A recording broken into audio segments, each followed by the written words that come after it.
Hello everyone. आज का ये वीडियो हमारा बहुत ही interesting topic about the water cycle के ऊपर है। तो हमारी अर्थ पे about 70% of the water are present, और ये वाटर जो है वो डिफरेंट डिफरेंट फॉर्म में प्रेजेंट है। फॉर एग्जांपल ग्लेशियर्स में, स्नो के फॉर्म में, ओशंस, लेक्स और रिवर्स में लिक्विड फॉर्म में, और कुछ वाटर जो हैं वो एटमॉस्फेयर में प्रेजेंट होते हैं जो कि गैशियस फॉर्म में होते हैं। और ये सारे different different form of water जो है ये कंटिन्यूस मूवमेंट में, सर्कुलेशन में जो है वो मूव करते रहते हैं, और इसी कंटिन्यूस मूवमेंट को हम लोग क्या बोलेंगे, वाटर साइकिल बोलते हैं। तो आज का ये वीडियो है हमारा अबाउट दी वाटर साइकिल। क्या होता है वाटर साइकिल, क्या क्या डिफरेंट स्टेजेस हैं, और किन किन प्रोसेस से वाटर साइकिल जो है वो होता है, वो सब कुछ आज हम इस वीडियो में देखने वाले हैं। तो अगर आप लोगों ने इस चैनल को सब्सक्राइब नहीं किया तो पहले सब्सक्राइब कर लें, और अगर ये वीडियो पसंद आता है तो इसको लाइक ज़रूर करना। तो चलो वीडियो को स्टार्ट करते हैं।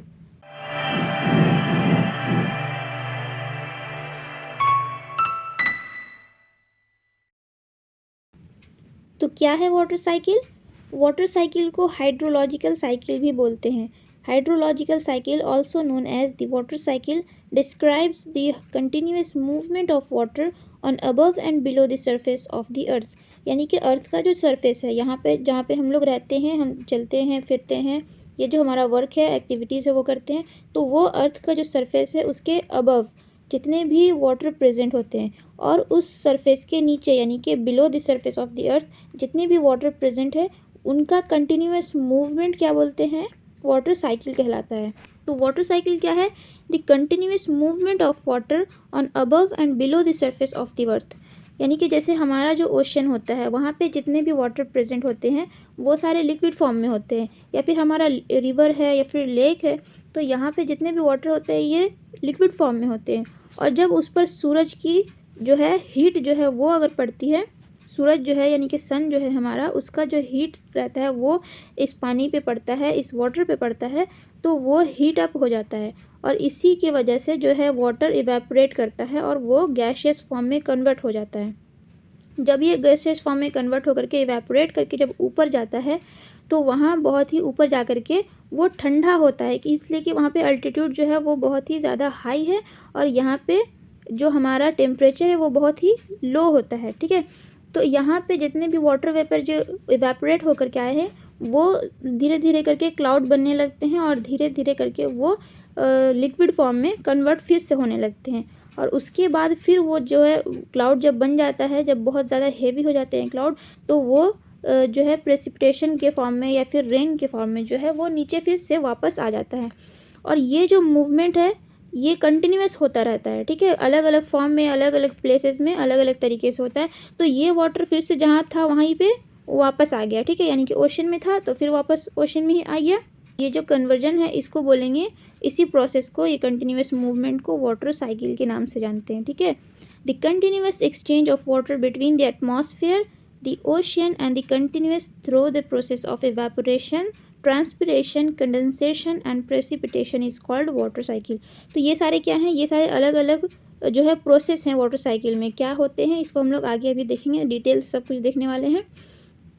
तो वाटर साइकिल जो है वो द कंटिन्यूस एक्सचेंज है, यानी कि कंटिन्यूस जो एक्सचेंज ऑफ वाटर हो रहा है जो अलग अलग फॉर्म से और डिफरेंट डिफरेंट प्रोसेस की वजह से जो है एटमॉस्फेयर में जितना भी हमारा वाटर प्रेजेंट है उसी मूवमेंट को क्या बोलते हैं, वाटर साइकिल बोलते हैं।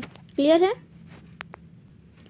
देखो यहाँ पे आप देख सकते हो ये हमारा ओशन है। ठीक है, यहाँ पे जितने भी वाटर प्रेजेंट है इस पे सन का जो हीट है वो यहाँ पे पड़ रहा है, तो क्या होगा, ये पानी जो है, ये वाटर जो है ये हीट अप हो जाएगा, और जब ये पानी गर्म हो गया तो ये इवेपोरेशन, यहाँ देखो इवेपोरेशन लिखा हुआ है, तो इसी प्रोसेस को बोलते हैं जो लिक्विड से गैस फॉर्म में कन्वर्ट होता है, यानी कि इवेपोरेट हो रहा है वाटर। और फिर ये वाटर जा करके ऊपर जब जाता है तो ये क्लाउड फॉर्मेशन होता है, जिसको कि हम लोग बोलते हैं कंडेंसेशन।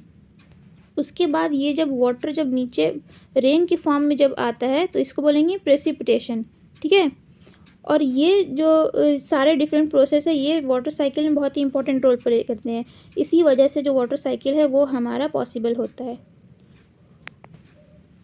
देखो, hydrological cycle is the circulation of water with in the earth hydrosphere, lithosphere and atmosphere in different forms like liquid, solid and the gaseous phases. ये 3 स्टेज होते हैं वाटर के, चाहे वो लिक्विड हो या फिर सॉलिड हो या फिर गैसियस हो।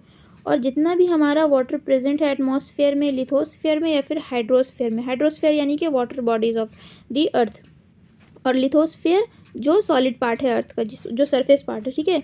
और एटमॉस्फेयर यानी कि जो हमारा ये जो एटमॉस्फेयर जो आप बोलते हैं वो एटमॉस्फेयर में। तो यहाँ पे जितने भी वाटर प्रेजेंट होते हैं उन्हीं का सर्कुलेशन क्या बोलते हैं, वाटर साइकिल बोलते हैं। तो इसमें डिफरेंट कंपोनेंट्स है वाटर साइकिल के, क्या क्या है, the water storage in the ocean, यानी कि ओशन में जितना पानी होता है वो इस प्रोसेस में कंट्रीब्यूट करता है, वो सारा वाटर। और फिर जो एटमॉस्फेयर में स्टोरेज है वाटर का वो भी वाटर साइकिल में कंक्लूड है। Water storage in ice and snow, ice and snow यानी कि जो ग्लेशियर्स में इस तरीके से जो प्रेजेंट होते हैं वाटर, वो भी अपना जो है फॉर्म चेंज करते हैं, वो भी वाटर साइकिल का पार्ट है।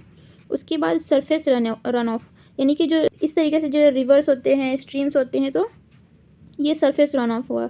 उसके बाद ग्राउंड वाटर स्टोरेज, यानी कि जो ग्राउंड के अंदर, जो ज़मीन के अंदर जो पानी मौजूद होता है, जो प्रेजेंट होता है, उसको ग्राउंड वाटर स्टोरेज बोलेंगे। और ये सारे जो अलग अलग फॉर्म में, अलग अलग प्लेसेस में जो वाटर प्रेजेंट है, ये सारे हम जो वाटर साइकिल, हाइड्रोलॉजिकल साइकिल है उसके कंपोनेंट्स हैं, यानी कि ये सारे वाटर जो है वो वाटर साइकिल में इंपॉर्टेंट अपना रोल प्ले करते हैं, और ये सारे इंक्लूड हैं वाटर साइकिल में, इन सबका पानी इंक्लूड है। अब हम एक एक करके देखते हैं सारा प्रोसेस, जो कि क्या क्या वाटर साइकिल में प्रोसेस होते हैं वो किस तरीके से वर्क करते हैं, ठीक है। तो बहुत सारे अलग अलग प्रोसेस हैं। तो सबसे पहला हमारा जो प्रोसेस है उसको बोलेंगे इवेपोरेशन। इवेपोरेशन जैसे कि अभी हम लोग बात किए, जो सन का जो एनर्जी है वो वाटर बॉडीज़ पे पड़ता है, और जो वाटर बॉडीज़, जो वाटर है वो हीट अप होकर के इवेपोरेट हो जाते हैं, ठीक है, वाटर वेपर में कन्वर्ट हो जाते हैं, लिक्विड से गैसियस फॉर्म में कन्वर्ट हो जाते हैं, और इसी को हम लोग बोलेंगे इवेपोरेशन। देखो यहाँ लिखा हुआ है, solar energy heats water bodies such as ocean, rivers, lakes and even soil moisture, यानी कि जो मिट्टी का जो नमी होता है, मॉइस्चर जो होता है, उसमें भी जो वाटर प्रेजेंट होता है वो भी सन जो है सरफेस पे पड़ रहा है सूरज का एनर्जी, तो वो भी जो है हीटअप होता है, ठीक है। As this heat is absorbed water molecules gain energy, यानी कि जो वाटर मॉलिक्यूल्स है वो अपना एनर्जी गेन करते हैं इसी हीट की वजह से, और फिर overcome intermolecular forces and transform from liquid to vapour, मतलब लिक्विड फॉर्म से वेपर फॉर्म में कन्वर्ट हो गए। This vapour rises up into the atmosphere in the form of invisible water vapour. तो वो जो वाटर है वो क्या होता है, इवेपोरेट कर जाता है, वाटर वेपर में कन्वर्ट हो जाता है, और जो है वाटर है वो इनविजिबल होता है, ठीक है, हम लोग देख नहीं पाते उसका, वाटर ड्रॉपलेट्स जो होते हैं वो बहुत ही छोटे छोटे, बहुत टाइनी होते हैं, ठीक है, जो कि इनविजिबल होते हैं। तो इस तरीके से जो सन का हीट है वो अगर वाटर बॉडीज पे पड़ेगा या फिर सॉइल मॉइस्चर पे भी पड़ेगा तो उसको हीट अप करेगा, और हीट होकर के वो वाटर कन्वर्ट हो जाएगा गैसियस फॉर्म में, और वो इवेपोरेट कर जाएगा। इसी प्रोसेस को इवेपोरेशन बोलते हैं। क्लियर हो गया यहाँ तक? अब दूसरा है हमारा प्रोसेस, उसको ट्रांसपिरेशन बोलेंगे, ठीक है। ट्रांसपिरेशन क्या होता है, अब देखो इसको देखते हैं। यहाँ लिखा हुआ है दोस्तों, but evaporation is not limited to these water bodies itself, मतलब इवेपोरेशन जो है वो सिर्फ इन्हीं वाटर बॉडीज़ पे लिमिटेड नहीं है, ठीक है, इन्हीं वाटर बॉडीज़ तक लिमिट नहीं है। Even plants contribute to some amount of water vapour in the air, यानी कि ये जो इवेपोरेशन होता है ये प्लांट्स के ऊपर भी इफेक्ट करता है, ठीक है, प्लांट के ऊपर भी वर्क करता है। Plant absorb water from the soil through their roots and release it into the atmosphere through tiny pores in their leaves called transpiration। यानी कि देखो यहाँ पे आप लोग देख रहे हो ये हमारा ट्री है, तो ट्री में जितने भी लीव्स होते हैं उसमें छोटे छोटे टाइनी पोर्स होते हैं, यानी कि छेद होते हैं, तो उसको क्या बोलते हैं हम लोग, स्टोमेटा बोलते हैं। और वो जो टाइनी पोर्स है उसकी जो वहाँ से जितने भी वाटर वेपर जो प्रेजेंट होते हैं लीफ में, जो ट्रीज़ में, जो प्लांट में, वो क्या होते हैं, वो भी हीट अप होते हैं सन की एनर्जी की वजह से, और वो इवेपोरेट करते हैं। और इस इवेपोरेशन को जो प्लांट से हो रहा है इसको हम लोग बोलेंगे ट्रांसपिरेशन। क्लियर है? देखो, the two process of evaporation and transpiration in combination called evapotranspiration, यानी कि जो दो प्रोसेस है हमारा, पहला जो हम लोग बात किए इवेपोरेशन, और दूसरा ये जो है अभी बात कर रहे हैं ट्रांसपिरेशन, इन दोनों प्रोसेस को मिला करके क्या बोलेंगे, इवेपोट्रांसपिरेशन। इवेपोट्रांसपिरेशन। क्लियर है यहाँ तक? अब है हमारा तीसरा प्रोसेस जिसको कि बोलेंगे कंडेंसेशन। देखो यहाँ लिखा है These water vapors are so light that it travels high up in the air and combine with dust and smoke to form cloud droplets or crystal of water। यानी कि जो वाटर वेपर जो heat up होकर के evaporate हुए हैं वो बहुत ही लाइट होते हैं, बहुत ही लो वेट के होते हैं, ठीक है। उनका वेट जो है वो बहुत ही लाइट होता है। और तो ये क्या करते हैं, ये ट्रैवल करते हैं एयर पे, बहुत सारे जितने भी डस्ट होते हैं और स्मोक जो है एटमॉस्फेयर में जो प्रेजेंट होता है, डस्ट और स्मोक उनसे कंबाइन हो जाते हैं। और क्या करते हैं, जब कंबाइन हो गए तो ये इनका जो वेट है ये बहुत ज़्यादा हेवी हो जाता है। तो इस वजह से जो क्लाउड फॉर्मेशन होता है तो इस फॉर्म को बोलते हैं कंडेंसेशन। यानी कि वाटर का जो वेपर है वो फिर से दोबारा लिक्विड फॉर्म में कन्वर्ट हो रहा है। तो इस दोबारा जो कन्वर्जन है इसको क्या बोलेंगे, कंडेंसेशन बोलेंगे। These droplets combine with each other and increase in size. The process of converging water level into water vapor है ये, water vapor into the cloud is called condensation। यानी कि वाटर वेपर का फिर से दोबारा जो वाटर वेपर है उससे लिक्विड फॉर्म में कन्वर्ट होना, और इस कन्वर्जन को क्या बोलेंगे, कंडेंसेशन बोलेंगे, जिसमें कि जो हमारा क्लाउड फॉर्मेशन होता है। उसके बाद जो हमारा दूसरा प्रोसेस है वो है ये प्रेसिपिटेशन। अब जब क्लाउड बन गया तो वो हेवी हो गया, ठीक है, और इस हेवी वेट को वो जो है ज़्यादा देर तक कंट्रोल नहीं करता। उसके बाद जो है हमारा रेन इस फॉर्म में, अलग अलग फॉर्म में, चाहे वो ड्रॉपलेट्स के फॉर्म में हो या फिर स्नो के फॉर्म में हो या फिर हेल, अलग अलग जो फॉर्म होते हैं प्रेसिपिटेशन के किसी भी फॉर्म में हो तो उसको प्रेसिपिटेशन बोलते हैं। क्लाउड फॉर्मेशन यानी कि कंडेंसेशन के बाद जो प्रोसेस है वो है precipitation. The cloud formation occurs continuously until it reaches a point where it cannot hold any more droplets। यानी कि जो कंडेंसेशन है वो प्रोसेस तब तक चलता रहता है जब तक कि वो वाटर ड्रॉपलेट्स जो है वो इतनी हेवी नहीं हो जाते हैं कि वो अब होल्ड नहीं कर पाते। अब जब होल्ड नहीं कर पाते तो वो टाइनी ड्रॉपलेट्स जो होते हैं, tiny light droplets, start combining with each other to form large droplets. यानी कि वो जो छोटे छोटे ड्रॉपलेट्स होते हैं वो फिर एक दूसरे के साथ कंबाइन होने लगते हैं और फिर एक लार्ज ड्रॉपलेट्स जो है वो फॉर्म होता है। उसके बाद जो वो लार्ज ड्रॉपलेट्स हैं वो क्या होते हैं, वो बहुत ही ज़्यादा हेवी होते हैं, that it starts falling either in the form of rain और snow and it is called as the precipitation. चाहे वो रेन की फॉर्म में प्रेसिपिटेट हो या फिर स्नो की फॉर्म में हो या किसी अदर फॉर्म में, तो इस प्रोसेस को प्रेसिपिटेशन बोलते हैं। यानी कि जब हमारा जो क्लाउड है वो फॉर्मेशन हो गया, उसका क्लाउड का फॉर्मेशन हो गया, तो उसके बाद जो क्लाउड से जो प्रेसिपिटेशन हो रहा है वो भी वाटर साइकिल के प्रोसेस में अपना रोल प्ले करता है, ठीक है। ये भी एक दूसरा प्रोसेस हम लोग अभी बात किए।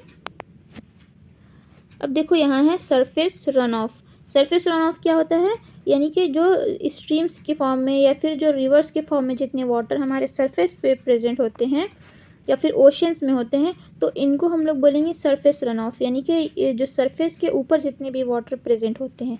The rain water distributed in different parts either it flows directly into the water. यानी कि जो प्रेसिपिटेशन के ज़रिए जितना भी वाटर हमारा अर्थ पे आया वो सारा डिस्ट्रीब्यूट हो जाता है, चाहे वो लेक में हो, ओशंस में हो या फिर रिवर्स में हो, which is surface water body and this process is called as surface run off. जितने भी वाटर बॉडीज़ हैं, चाहे वो ओशन में हो या फिर लेक्स में हो या फिर रिवर्स में हो, इन सारे में जो जितना भी वाटर है प्रेसिपिटेशन का वो डिस्ट्रीब्यूट हो जाता है और इस प्रोसेस को बोलेंगे सरफेस रन ऑफ। और ये हेल्प करता है to replenish water bodies like rivers, lakes and ocean by adding water that may have been lost due to the evaporation or other process। मतलब कि जो evaporation की वजह से जितने भी वाटर ड्रॉपलेट्स जो हैं वो वेपर बन करके जो ऊपर गए हैं तो वो जो वाटर है उनका जो अमाउंट है वो डिक्रीज़ होता है। लेकिन फिर जब दोबारा उसी के ऊपर जब प्रेसिपिटेशन होता है, जब रेन का वाटर जब फिर से दोबारा वहाँ पे आता है तो उस ओशन में फिर से दोबारा ऐड हो गया वाटर, और इसी के ज़रिए जो वाटर है वो जो ओशन से कम नहीं होता है, ठीक है। जितने भी रिवर्स है या फिर जो लेक्स हैं वो ड्राई अप नहीं होते हैं, क्योंकि जो ये एक साइकिल के फॉर्म में वाटर जो है वो एक साइकिल के फॉर्म में कंटिन्यूस एक स्टेज से दूसरे स्टेज पे ट्रांसफॉर्म होते रहता है, ठीक है। तो अभी हम लोग बात किए सरफेस रन ऑफ का। अब दूसरा हम बात करते हैं दोस्तों इन्फिल्ट्रेशन का। क्या होते हैं देखो, some amount of water seeps down और इन्फिल्ट्रेट इनटू द ग्राउंड और soil by gravity, this is called as percolation और इन्फिल्ट्रेशन। तो इन्फिल्ट्रेशन को परकुलेशन भी बोलते हैं, ये दूसरा टर्म है जो कि दोनों एक ही प्रोसेस को जो है इंडिकेट करता है। जितने भी वाटर जो है वो प्रेसिपिटेशन के ज़रिए जो पानी मतलब जो रेन की वजह से या फिर किसी भी अदर फॉर्म में जो वापस जो आए हैं अर्थ के सरफेस पे, वो सारे एक तो पहले रिवर में बहते हैं या फिर लेक्स में प्रेजेंट हो जाते हैं या फिर ओशन में पहुंच जाते हैं, ठीक है। लेकिन जो वाटर बच जाते हैं वो क्या होते हैं, वो सॉइल जो है उसको एब्जॉर्व कर जाता है, ठीक है। सॉइल जो है उसमें छोटे छोटे पोर्स होते हैं और उसी पोर्स की वजह से जितनी भी वाटर है वो एब्जॉर्व हो जाते हैं। तो जो ये जो वाटर है वो जो नीचे गया, ठीक है, इन्फिल्ट्रेट किया सॉइल में ग्रेविटी के प्रोसेस की वजह से, तो इस प्रोसेस को बोलेंगे दोस्तों परकुलेशन, या फिर दूसरा है टर्म हमारा इन्फिल्ट्रेशन। क्लियर है ये दोनों क्या होता है, सरफेस रन ऑफ क्या होता है या फिर इन्फिल्ट्रेशन क्या होता है, यहाँ तक आप लोग समझ गए हैं, ठीक है। आई होप ये क्लियर हो गया होगा। अब देखो दूसरा है हमारा यहाँ, the water actually return where it was earlier present, यानी कि जो हमारा वाटर था जहाँ वो प्रेजेंट था अब वो सर्कुलेट करके मूवमेंट के प्रोसेस की वजह से अलग अलग फॉर्म से होते हुए फिर वो जो वाटर है जहाँ प्रेजेंट था वहीं वापस आ गया, ठीक है। ओशंस में था या फिर लेक्स में था या फिर रिवर्स में था, कहीं भी प्रेजेंट हो, वो फिर सारे प्रोसेस को पार करने के बाद वो फिर अपना उसी प्लेस पे जो है वापस आ गया है। और ये जो है एक कंप्लीट साइकिल जो है वो हमारा कंप्लीट हो गया, thus completing a cycle. Process of evaporation, condensation, precipitation which maintain a continuous circulation of water in the nature is called the water cycle or hydrological cycle. यानी कि ये सारा प्रोसेस चाहे वो इवेपोरेशन हो या फिर कंडेंसेशन हो, प्रेसिपिटेशन हो, इन सारे प्रोसेस से होकर के जो वाटर है वो हमारा फिर से एक सर्कुलेशन जो है वो फॉर्म किया, एक कंप्लीट साइकिल किया, और इस साइकिल को हम लोग क्या बोलेंगे, वाटर साइकिल। तो आई होप ये वाटर साइकिल जो है क्या होता है, किस किस प्रोसेस से होता है, किस तरीके से होता है, अलग अलग फॉर्म से किस तरीके से चेंज होता है, ये आपको पूरा अच्छे से क्लियर हुआ होगा। और अगर अच्छे से समझ में आया है तो इसको लाइक ज़रूर करना और चैनल को सब्सक्राइब करना। तो अब मिलते हैं नेक्स्ट वीडियो में।